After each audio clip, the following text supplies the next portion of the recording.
Well, hello there. Ever since I saw John Malecki and 731 Woodworks posting their versions of this ultimate workbench, I've known that one day I will eventually build one for myself as well. After I finished building my Christmas presents and had some downtime from my job, I decided to start working on this.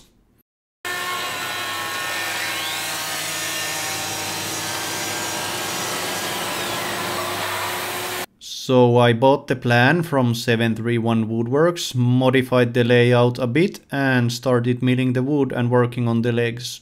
Like Mr. 731, I decided to use walnut for the base structure. I didn't have as thick material available as I wanted, so the legs weren't as beefy as I wanted them to be, but I've now been using this table for a while and it has zero wobble, so all good with that. But I think it would have looked a bit better with thicker legs than what I built. So after the glue on the legs had dried, I milled them so that they're flat and square so I could move over to the next phase, which was to add a small chamfer to all of the pieces of wood I used for the base. Up until now the project went quite nicely, but it wasn't a smooth ride all the way to the end. I had some smaller and bigger issues during the build, more on those later.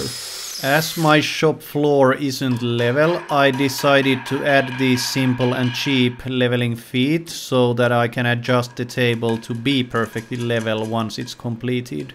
With all the pieces milled and chamfered and leveling feet installed, it was time to start gluing the pieces together.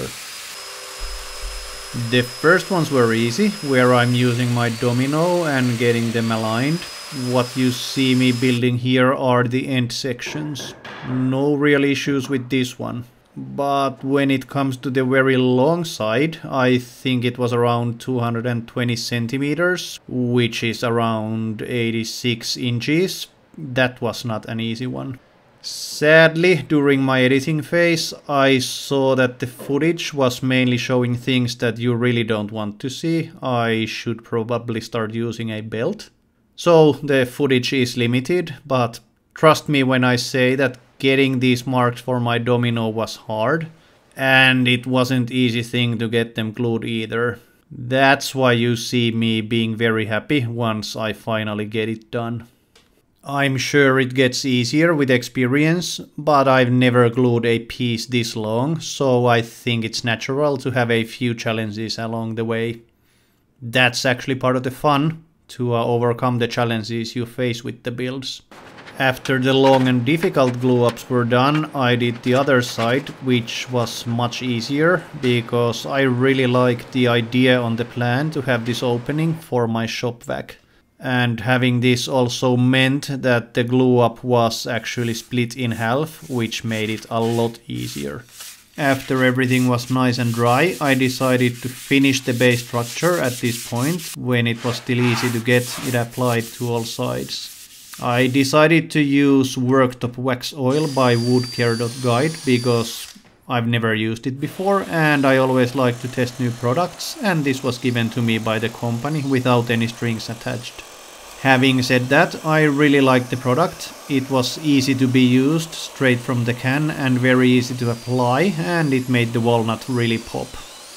And it is food safe, which really isn't a requirement for my workbench, because I'm not planning to eat from it. But as a generic finish for worktops, cutting boards and so on, I'm sure it would also work great. As you have probably realized by now, for the internal structures I'm using birch plywood and pocket holes for getting them attached to the base structure. Nothing fancy here, but quick and easy process and not too much measuring needed, which is always nice. Then it was time to start working on the drawers. I've built cabinets and drawers in multiple different styles, but I haven't yet found the go-to way that I really like, which was the reason why I decided to try something new here. This time I'm doing the Steve Ramsey style cabinets and drawers, linked below if you want to see his version of it. Now, I mentioned earlier that I did have some challenges during this build, where the first one was with the long glue up. The second and bigger issue came during this phase. Bear with me a moment and I'll explain what happened. So after cutting the first plywood in right size and using my dado stack to cut all the grooves to make glue up and alignment easy. Now, I don't know how, but I managed to lose the arbor nut to my table saw. I don't know about other table saws and regions, but at least when you start looking for the arbor nut with correct size and threading for Laguna F3 table saw in Finland, I can promise you, you will not find one in the entire country. It's actually quite hard to find one from Europe, but I have now, after about 3 weeks of waiting, finally received a replacement part.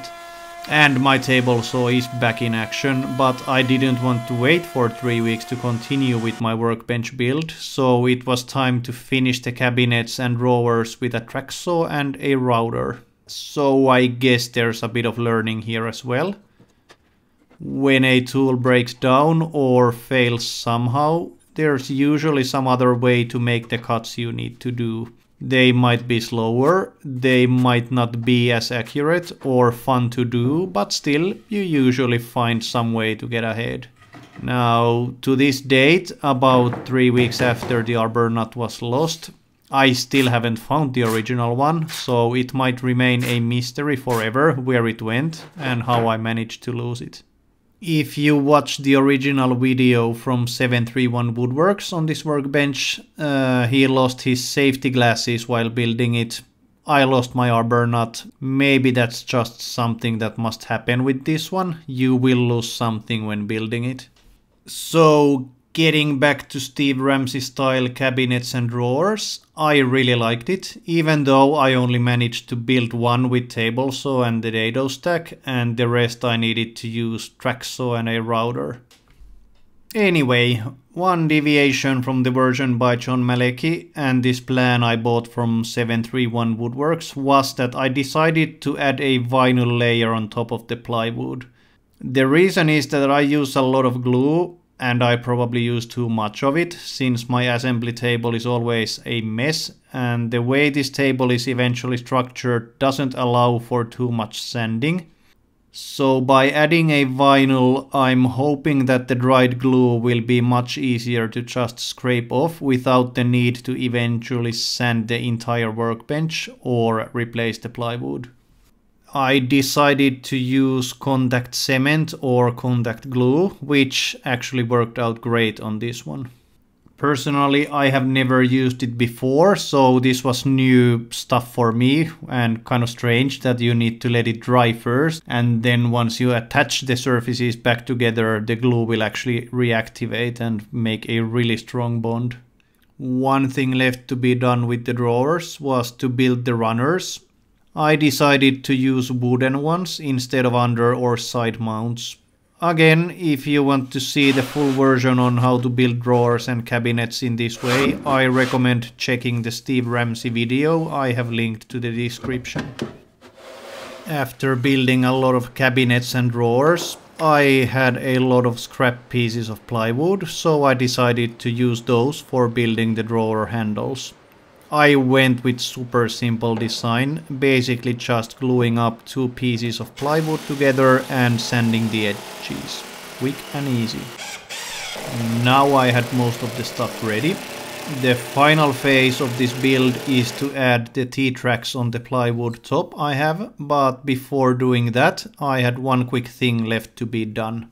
I'm not planning to move this table in my workshop, but I don't have too much space, and eventually there might be a build where I will need more space from the floor, so I decided to add these casters.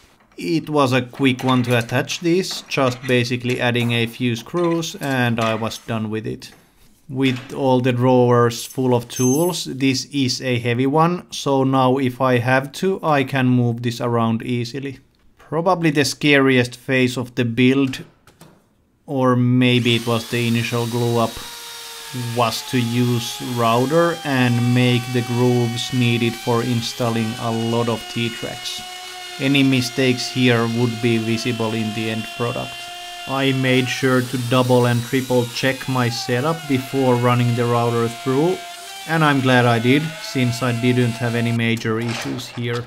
For cutting the aluminium T-track pieces to correct size, I switched my old blade to my chop saw, since I assume cutting aluminium will not be very kind to the teeth. So I figured it might be a good idea to use a blade that needs to be sharpened anyway. Few screws to attach the track to the table and I was done, finally. This took quite a bit of time to build and I think I ended up spending around 1,500 to 2,000 euros, which is a bit over 2,000 US dollars on materials alone for this, so for sure it's not a cheap one. But hopefully it will serve me well for years to come. I have already used it for a few things I've worked with in the shop, and so far I am super pleased with it and I'm really happy with the added storage I now have. I hope you liked the video and catch you on the next one.